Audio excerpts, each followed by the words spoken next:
Hi good morning. त्वमेव माता च पिता त्वमेव बन्धुश्च सखा त्वमेव विद्या द्रविणं त्वमेव सर्वं मम देवदेव। ശ്രീമദ് ഭഗവത്ഗീത 3-ാം അധ്യായം കർമ്മയോഗം 34-ാമത്തെ ശ്ലോകമാണ് ചൊല്ലുന്നത്. ഇന്ദ്രിയസ്യേന്ദ്രിയസ്യാർത്ഥേ രാഗദ്വേഷോ വ്യവസ്ഥിതൗ തയോർന വശമാഗച്ഛേത് തൗ ഹ്യസ്യ പരിപന്ഥിനൗ. ഇന്ദ്രിയങ്ങൾ കടിപ്പെട്ടാൽ രാഗദ്വേഷങ്ങൾ വന്നിടും. രാഗദ്വേഷങ്ങൾ ശത്രുക്കൾ, അവയെ വിട്ടു നിൽക്കുക. ഇന്ദ്രിയസ്യ അർത്ഥേ രാഗദ്വേഷോ വ്യവസ്ഥിതൗ. അതായത് ഇന്ദ്രിയങ്ങൾക്ക് ശബ്ദാദി ഇന്ദ്രിയ വിഷയങ്ങളിൽ രാഗവും, ചിലപ്പോൾ രാഗം ഉണ്ടാവാം, അല്ലെങ്കിൽ പ്രതികൂല സമയത്ത് ദ്വേഷമായിട്ട് ഭവിക്കാം. അത് പൊതുവേ ഉള്ളതാണ്, നിലനിൽക്കുന്നതാണ്. അങ്ങനെ തയോഹോ വശം ന ആഗച്ഛേത് ഹി തൗ അസ്യ പരിപന്ഥിനൗ. അതിന് നമ്മൾ അധീരരായി പോകരുത്, അടിമപ്പെടരുത്. എന്തെന്നാൽ അവ രണ്ടും നമ്മുടെ മനുഷ്യൻ്റെ ശത്രുക്കളാകുന്നു. അപ്പോൾ ഇന്ദ്രിയങ്ങളെ ബലാത്കാരമായിട്ട് പിടിച്ച് അമർത്തി വയ്ക്കാൻ പാടില്ല, അല്ലെങ്കിൽ അത് ആർക്കും സാധിക്കില്ല എന്ന് കഴിഞ്ഞ ശ്ലോകങ്ങളിൽ പറഞ്ഞു തന്നു കഴിഞ്ഞു. പിന്നെ എങ്ങനെയാണ് ഇന്ദ്രിയ നിഗ്രഹം സാധിക്കുക എന്നുള്ളൊരു സംശയം വീണ്ടും വരും. ജ്ഞാനികൾക്ക് പോലും പറ്റില്ല എന്നാണ് പറയുന്നത്. അവർ പോലും പ്രകൃതി നിയമങ്ങൾക്ക് അനുസരിച്ചാണ് ജീവിക്കുന്നത് എന്നാണ് നമ്മൾ കഴിഞ്ഞ അധ്യായത്തിൽ പറഞ്ഞത്. അവർക്ക് പോലും ഉത്കൃഷ്ടമായിട്ടുള്ള ഒരു ധാർമ്മിക ജീവിതം നയിക്കാൻ സാധിച്ചു എന്ന് വരില്ല. പിന്നെ എങ്ങനെയാണ് അത് മാറ്റിയെടുക്കുന്നത്? ഇതെല്ലാം നമ്മളിലൂടെ കടന്നു പോകും. പക്ഷേ ഒന്നിനോടും രാഗമോ ദ്വേഷമോ ഉണ്ടാവാതെ അവഗണിച്ചാൽ മതി. അതിനെ ഒന്നും മൈൻഡ് ചെയ്യാണ്ട് ഇങ്ങനെ നീങ്ങിയാൽ മതി, ഒളത്തിനൊത്ത് നീങ്ങുക എന്ന് പറഞ്ഞ മാതിരി. കാരണം ഈ രാഗം എന്ന് പറയണത് നമുക്ക് ചില ഇഷ്ടങ്ങൾ വരുമ്പോഴാണ്, ഓരോ സാധനത്തിനോട് ഓരോ കാര്യങ്ങളോട് ഇഷ്ടങ്ങൾ വരുമ്പോഴാണ് അത് രാഗം എന്ന് നമ്മൾ പറയുന്നത്. ദ്വേഷം എന്ന് പറയണത് നമുക്ക് ഇഷ്ടമില്ലാത്ത കാര്യങ്ങളാണ്, അല്ലേ? ഇത് രണ്ടും വരും, രണ്ടും വരാതിരിക്കില്ലല്ലോ. സുഖവും ദുഃഖവും വരുമെന്ന് പറഞ്ഞ പോലെ തന്നെയാണ്. ചില കാര്യങ്ങൾ നമുക്ക് വളരെ ഇഷ്ടപ്പെട്ടതായിരിക്കും, മറ്റ് ചില കാര്യങ്ങൾ ഇഷ്ടപ്പെടാത്തതായിരിക്കും. അതായത് നമ്മളിപ്പോൾ ഒരു കാര്യം കേൾക്കുന്നു, എനിക്ക് തീരെ ഇഷ്ടമല്ല അത് കേൾക്കാൻ, എന്നാലും നമ്മളത് കേൾക്കേണ്ടി വരുന്നു എന്ന് വിചാരിച്ച് അത് ഒഴിവാക്കാൻ പറ്റില്ലല്ലോ. നമ്മളതിനെപ്പറ്റി വീണ്ടും ചിന്തിക്കാതിരുന്നാൽ മതി, അത് കേട്ടില്ല എന്ന് നടിച്ചാൽ മതി. അതേപോലെ തന്നെയാണ് നല്ലതല്ലാത്ത കാര്യങ്ങൾ കേൾക്കുമ്പോൾ നമ്മൾ കേട്ടില്ല എന്ന് നടിക്കുന്ന മാതിരി തന്നെ നല്ലത് കേൾക്കുമ്പോഴാണെങ്കിലോ നമുക്ക് ചിലപ്പോൾ സന്തോഷം വരും. എത്ര നേരത്തേക്കാണ് നമുക്ക് സന്തോഷം വരുന്നത്? വളരെ ഒരു നിമിഷത്തേക്കാണ് സന്തോഷം വരുന്നത്. അപ്പോൾ രാഗത്തിലും വിശ്വസിക്കേണ്ട, ദ്വേഷത്തിലും വിശ്വസിക്കേണ്ട, അതിനൊന്നും വശപ്പെടരുത് നമ്മൾ. അതൊക്കെ ഉണ്ടാവും, ഒക്കെ വന്നു പോയിക്കൊണ്ടേയിരിക്കും. നമ്മളെ അതിൻ്റെ അടിമകളാക്കി മാറ്റാൻ നമ്മൾ സമ്മതിക്കരുത്. കാരണം ഇത് രണ്ടും നമുക്ക് ശത്രുക്കളാണ്. നമുക്കിഷ്ടമില്ലാത്തൊരു സാധനം കണ്ടു, എനിക്ക് ഒട്ടും ഇഷ്ടമല്ലാത്തൊരു കാഴ്ചയാണ് ഞാൻ കണ്ടത്. ഞാൻ കണ്ണടയ്ക്കട്ടെ, ശരി, കണ്ണടച്ചു എന്ന് വിചാരിച്ചിട്ടോ എന്താ കാര്യം? ആ ഇഷ്ടമില്ലാത്ത കാര്യത്തിനെ പറ്റിയിട്ട് തന്നെയാണ് നമ്മൾ ചിന്തിക്കുന്നത്. ഇഷ്ടമല്ലാത്ത കാര്യം കേൾക്കുന്നു, ഞാൻ രണ്ട് ചെവിയും പൊത്തി പിടിക്കട്ടെ, ശരി, പൊത്തി പിടിച്ചോളൂ. പക്ഷേ ഒരു മിനിറ്റ് നേരമെങ്കിലും നമ്മൾ ഇപ്പോൾ കഴിഞ്ഞ കാര്യം നമ്മൾ ഒരു മിനിറ്റ് കണ്ടു കഴിഞ്ഞു, ആ കാര്യത്തിനെ പറ്റിയിട്ട് തന്നെയാണ് ചിന്തിക്കുക. അപ്പോൾ അവിടെ ആരുടെയാണ് മനസ്സ് അസ്വസ്ഥമാവുന്നത്? നമ്മുടെ മനസ്സ് തന്നെയാണ് അസ്വസ്ഥമാവുന്നത്. അപ്പം നമ്മൾക്ക് ഇതിനോടൊക്കെ ഉള്ള ഒരു കാഴ്ചപ്പാട്, സമീപനം മാറ്റണം. സന്തോഷം എന്ന് നമ്മൾ പറയണത് നമുക്ക് എന്നും അസ്വസ്ഥതയും ആശങ്കയാണ്. എപ്പോഴും ലോകത്തിലെ എല്ലാവർക്കും തന്നെ എന്ന് പറയാം, മിക്കവാറും എല്ലാവർക്കും തന്നെ എപ്പോഴും തന്നെ അസ്വസ്ഥരാണ് മനുഷ്യർ, ആശങ്കകളാണ്. അങ്ങനെ ഒരു സന്തോഷം വന്നാൽ നമുക്ക് കുറച്ച് നേരം വളരെ സന്തോഷമാണ്, അല്ലേ? എല്ലാവരും ഇപ്പോൾ ഒരാൾ നല്ല മാർക്കൊക്കെ മേടിച്ച, ഒരു കുട്ടി നല്ല മാർക്കൊക്കെ മേടിച്ച് പാസ്സായി, ഇപ്പോൾ എല്ലാവരും അഭിനന്ദിക്കണം, റാങ്ക് കിട്ടി, എല്ലാവരും അഭിനന്ദിക്കണം, ഭയങ്കര സന്തോഷം തന്നെ. പക്ഷേ ചെറിയൊരാശങ്ക വരും. എന്താണ്? ഇന്ന് ഞാനിപ്പോൾ ഇത്രയൊക്കെ മേടിച്ചു, ഭാവിയിൽ ഇനി ഞാൻ പഠിക്കുമ്പോൾ ഇത്രയൊക്കെ കിട്ടുമോ, അല്ലെങ്കിൽ ഞാൻ എന്തായി പോവും സമൂഹത്തിൻ്റെ മുന്നിൽ, അയ്യോ. അപ്പോൾ ആശങ്ക തുടങ്ങായി മനസ്സിന്. അവൾ സന്തോഷം കഴിഞ്ഞു. കുറച്ച് ദിവസം അല്ലെങ്കിൽ കുറച്ച് നേരം ആ സന്തോഷം വന്നു. അതിന് ശേഷം ആശങ്ക വന്നപ്പോൾ ആ സന്തോഷം മാറി.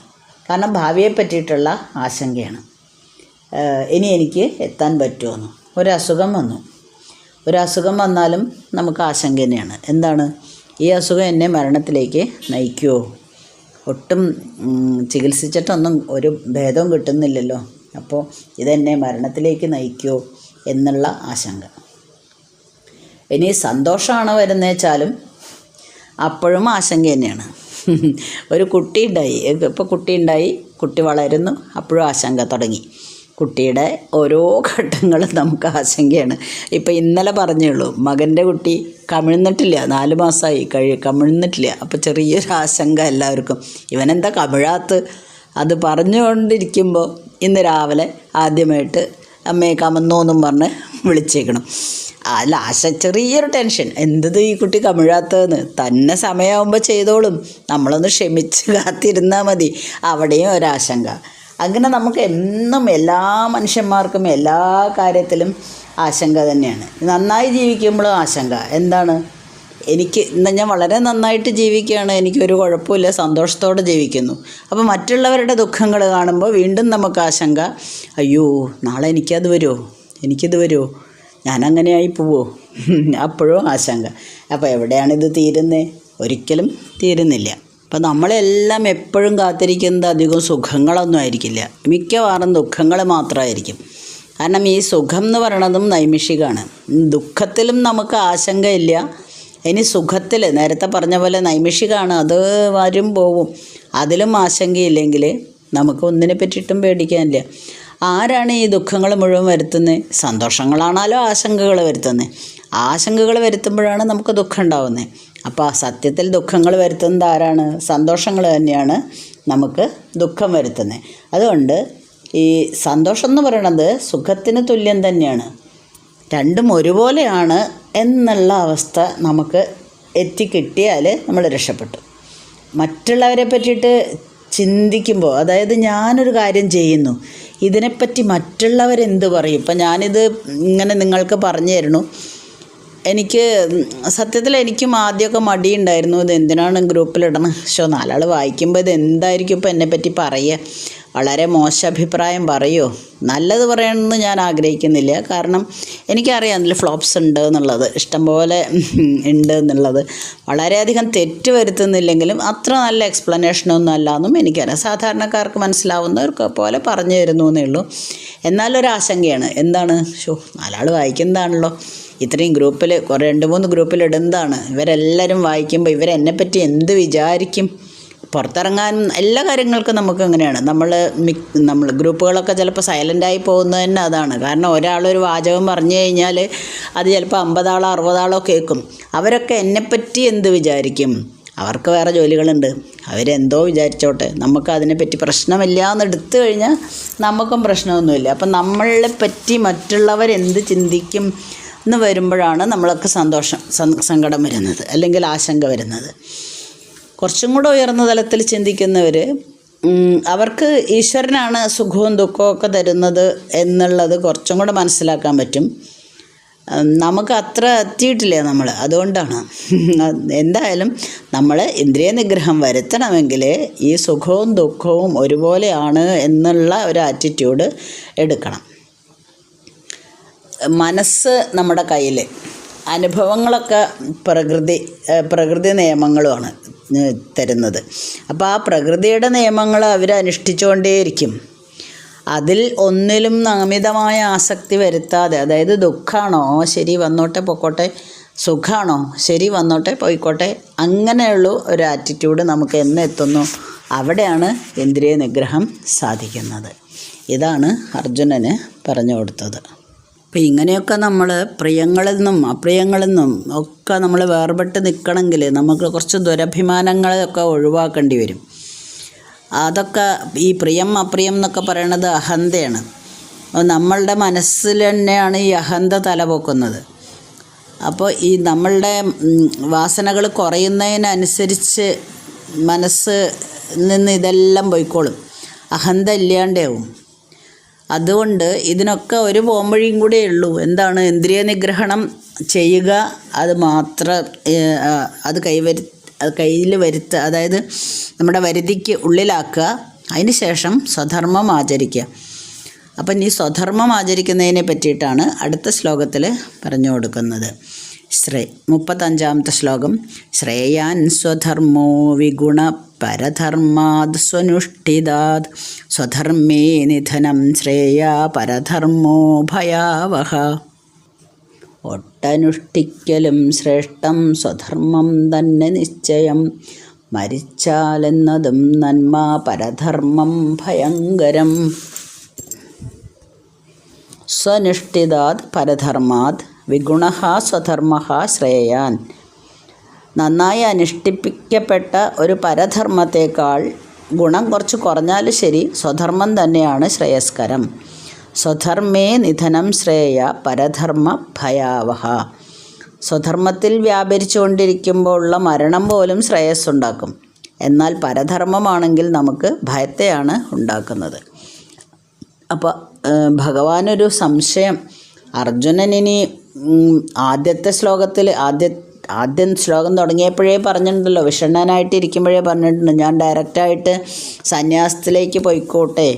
ഇപ്പോൾ ഇവിടെ ഇതൊക്കെ തന്നെ പറയണത്, ഇന്ദ്രിയ നിഗ്രഹം വേണം, കർമ്മങ്ങളെല്ലാം ഇല്ലാതെയാക്കണം, ഇങ്ങനെയൊക്കെയാണല്ലോ ഉപദേശിച്ചേക്കണം. സ്ഥിരപ്രജ്ഞൻ എന്താണ്, ഇതൊക്കെയാണ് ഉപദേശിച്ചേക്കണം. അപ്പോൾ വീണ്ടും ചെറിയൊരു സംശയം ശ്രീകൃഷ്ണന്. അർജുനനെങ്ങാനും നീ ശരി ഞാൻ ജ്ഞാനയോഗത്തിലേക്ക് പോയിക്കോളാം, ഞാൻ സ്വധർമ്മം, അതായത് എൻ്റെ ഇതെല്ലാം ഇന്ദ്രിയ നിഗ്രഹമൊക്കെ വരുത്താൻ വേണ്ടിയിട്ട് സുഖവും ദുഃഖമൊക്കെ ഒരുപോലെ എടുത്തിട്ട് ഞാൻ പോയിക്കോളാം എന്ന് പറയുമോ എന്നൊരു പേടിയുണ്ട്. അതുകൊണ്ട് ഒന്നും കൂടെ എന്താണ് നിൻ്റെ ധർമ്മം എന്നുള്ളത് ഒന്നും കൂടെ വിശദീകരിച്ച് കൊടുക്കുകയാണ് ഭഗവാൻ. ഇപ്പോൾ ഇന്ദ്രിയ നിർവഹണം എങ്ങനെയൊക്കെ ചെയ്യണം എന്നൊക്കെ ഉപദേശിച്ച് കഴിഞ്ഞു. ഇപ്പോൾ ഈ സ്വധർമ്മം എന്താ, നീ അത്ര ഗുണകരമല്ലെങ്കിലും അത് ചെയ്യുന്നത് നമ്മൾക്ക് ശ്രേയസ്കരമാണ്. പക്ഷേ നിനക്ക് യോജിക്കാത്ത അല്ലെങ്കിൽ നിന്നെ അനുഷ്ഠിക്കേണ്ടതായിട്ടല്ലാത്ത ധർമ്മങ്ങളുണ്ടല്ലോ, അതിനാണ് പരധർമ്മം എന്ന് പറയുന്നത്. അതായത് നമ്മളുടെ ഗുണങ്ങൾക്ക് അനുസരിച്ചിട്ടില്ലാത്ത കർമ്മങ്ങൾ, അത് ചെയ്യുന്നത് വളരെ ഹീനകരമാണ്. അത് നമ്മെ ഭയപ്പെടുത്തുക തന്നെ ചെയ്യും. സ്വധർമ്മം അനുഷ്ഠിച്ചുകൊണ്ടിരിക്കുന്നതിനിടയ്ക്ക് മരണം വന്നാലും കുഴപ്പമില്ല, അത് ശ്രേയസ്കരമാണ്. അതേ സമയത്ത്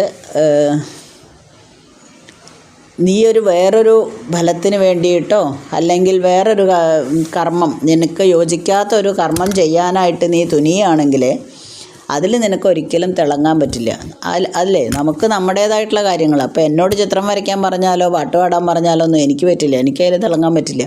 പഠിപ്പിക്കാൻ പറഞ്ഞാൽ ഇനി ഒരു പക്ഷേ തിളങ്ങിയെന്ന് വരും. എനിക്ക് പറ്റുന്നത് അതാണ്, അത് ഞാൻ മനസ്സിലാക്കിയിട്ടുണ്ട്. അതേപോലെ തന്നെ നിൻ്റെ ഒരു ധർമ്മം ഉണ്ടല്ലോ, ആ ധർമ്മം നീ അനുഷ്ഠിക്കും. അപ്പോൾ ശരീരബോധം പൂർണ്ണമായിട്ടും ഒഴിവാക്കി അപമാനമൊന്നുമില്ലാതെ ഭിക്ഷയെടുത്ത് ജീവിക്കുക എന്നുള്ളതാണ് ഒരു സന്യാസി ആവുകയാണെങ്കിൽ. നീ സന്യാസിക്കാനാണല്ലോ പോണത്. അങ്ങനെയാണെങ്കിൽ അതാണ് ഒരു സന്യാസിക്ക് യോജിക്കുന്ന ഒരു കാര്യം. അത് എന്താണ് അയ്യോ അയാളെന്നെ അവമാനിച്ചു അല്ലെങ്കിൽ അയാളെ എനിക്ക് ഭിക്ഷ തന്നില്ല, അങ്ങനത്തെ ഒന്നും തന്നെ സന്യാസീനെ എഫക്റ്റ് ചെയ്യില്ല. അപ്പം നിനക്ക് അങ്ങനെ വല്ല ഉദ്ദേശം ഉണ്ടെങ്കിൽ എന്ന് വിചാരിച്ച് പറയാണ്, അതൊന്നും നിനക്ക് ചേരുന്ന കാര്യങ്ങളല്ല കേട്ടോ. അവർ ചിലപ്പോൾ നിന്നെ അപമാനിച്ച് വിട്ടേക്കാം, അത് നിനക്ക് സഹിക്കാൻ പോലും പറ്റില്ല. അതുകൊണ്ട് നിൻ്റെ സ്വധർമ്മം എന്താണ്? നീ ക്ഷത്രിയനാണ്, ആയോധന കലയിൽ പ്രാവീണ്യം നേടിയിട്ടുള്ള ആളാണ്. പലപ്പോഴും നിൻ്റെ തെളിവ് നീ കാണിച്ചിട്ടുണ്ട്. ഇതൊക്കെ വെച്ച് നിൻ്റെ കർമ്മം എന്താണോ അർജുന, അത് ചെയ്യണം. അല്ലാതെ നീ നിൻ്റെ ബന്ധുക്കളെയാണ് കൊല്ലാൻ പോകുന്നത് എന്നൊക്കെ വിചാരിച്ച് ഇതിൽ നിന്ന് സന്യാസത്തിലേക്ക് ഓടിപ്പോവാനാണ് ആഗ്രഹിക്കുന്നതെങ്കിൽ അത് തെറ്റാണ്. പരധർമ്മം ഭയാനകം, നിനക്കൊട്ടും യോജിക്കുന്നതല്ല. നിൻ്റെ കുറച്ച് ഗുണങ്ങൾ കുറവായിരിക്കാം, എന്നാലും ശരി സ്വന്തം വാസനയ്ക്ക് അനുസരിച്ച് മാത്രമേ പ്രവർത്തിക്കാവുള്ളൂ. അതാണ് ശ്രേയസ്കരം. അല്ലാതെ മറ്റുള്ളവരെ ശ്രേഷ്ഠതരമായിട്ട് ജീവിക്കുന്ന മറ്റാരുടെയെങ്കിലും ചെയ്തികളെ നമ്മൾ അനുകരിച്ചിട്ട്, അതായത് ഒരു റോൾ മോഡൽ പോലെ ഞാൻ നാളെ സന്യാസിയാവാൻ പോവുക എന്നൊക്കെ പറഞ്ഞ് അങ്ങനെ പോകുന്നത് വിഡ്ഢിത്തരമാണ്. അതിന് മറുപടിയായിട്ട് ഇനി അർജുനനാണ് പറയുന്നത്. അത് നമുക്ക് അടുത്ത ദിവസം വായിക്കാം. അർജുനൻ വീണ്ടും ചെറിയൊരു സംശയം ചോദിക്കുകയാണ്. അത് ഭഗവാൻ തീർത്തു കൊടുത്തോളും. കാരണം ഭഗവാൻ ഇപ്പം ഇത്രയൊക്കെ എത്തിച്ചല്ലോ അർജുനനെ. വിഷണ്ണനായിരിക്കുന്ന അർജുനനെ മാറ്റി ഒന്ന് ചോദിക്കാം, ഞാനതിനുള്ള ഉത്തരം തരാം. അപ്പോൾ അത് കേൾക്കാനുള്ള ഒരു മനസ്ഥിതി അർജുനന് വന്നു കഴിഞ്ഞു. കേട്ടു, കുറേ കാര്യങ്ങൾ മനസ്സിലായി, കുറേ കാര്യങ്ങൾ മനസ്സിലായില്ല. നമുക്കും അങ്ങനെ തന്നെയല്ലേ, കുറച്ചൊക്കെ മനസ്സിലായി, കുറച്ചൊക്കെ മനസ്സിലായില്ല. ഈ ലൗകിക ജീവിതത്തിൽ ലൗകികനായിട്ട് ജീവിക്കുമ്പോൾ നമുക്ക് ഇതൊക്കെ കുറച്ച് ഉൾക്കൊള്ളാൻ ബുദ്ധിമുട്ട് തന്നെയാണ്. എന്നാലും കഴിയുന്നത്ര നമ്മൾ അതിന് ശ്രമിക്കുക എന്നുള്ളത് മാത്രമാണ്. ഗീത പഠിച്ചിട്ട് അതിലുള്ള തത്വങ്ങൾ കുറച്ചെങ്കിലും പ്രാവർത്തികമാക്കിയിട്ടില്ലെങ്കിൽ പിന്നെ നമ്മളിതെല്ലാം വായിക്കുന്നതും പഠിക്കുന്നതും വെറുതെയാണല്ലോ. അതുകൊണ്ട് എല്ലാവരും കുറച്ചത് ഉൾക്കൊണ്ട് ജീവിക്കാൻ ശ്രമിക്കുക എന്നുള്ളതാണ് ഇതിൻ്റെ തത്വം. ഓക്കെ, ഇനി അടുത്ത ദിവസം വായിക്കാം. അസ്മിൻ പരാത്മന്നനുപാത്മകൽപ്പേതുമിദ്ധമുദ്ധാപിത പത്മയോനി അനന്തഭൂമാമരോഗരാശിം നിരുന്ധിവാദാലയ വാസവിഷ്ണു.